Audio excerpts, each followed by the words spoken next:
Ekibiina ky'abannamateeka ba Dr. Kizza Besigye ne Hajji Obed Lutale nga bakulembeddwa Lord Mayor Ssaalongo Erias Lukwago bakedde ku woofiisi za Uganda Law Council okusaba okufuna ebbaluwa ey'ekiseera ekkiriza munnamateeka okuva e Kenya Martha Karua abakulemberemu. Kyokka bano ebbaluwa tebagifunye era Karua n'ategeeza nti ayogedde ne ssentebe w'olukiiko luno omulamuzi Irene Mulyagonja ku ssimu n'amugumya nti baakutuula mu bwangu bakole ku nsonga ze. Oluvudde wano boolekedde ku kkooti y'amagye Makindye eno ebyokwerinda binywezeddwa nga Dr. Kizza Besigye ne Hajji Lutale baleetebwa era nga batuusiddwayo mu bukuumi obw'amaanyi nga bagidde mu mmotoka ekika kya drone.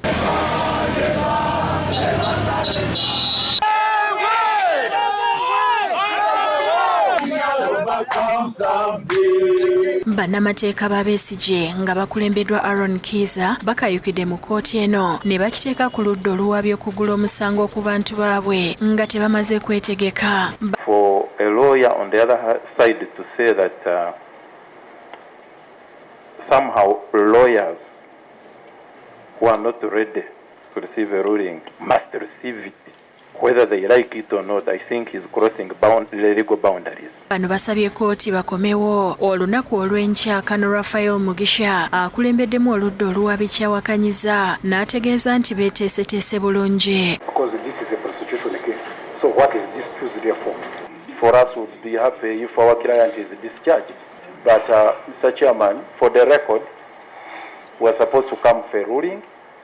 And secondly, Mr. Chairman, for us to have our senior leader here, the senior counsel, proper on record, take charge of the matter. Oluvannyuma omulamuzi Mugabe ayongezaayo okuwulira omusango okutuusa ng'ennaku z'omwezi 10 omwezi guno. Dr. Kizza and your colleague, your case is adjourned to 10th December 2024 for mention and ruling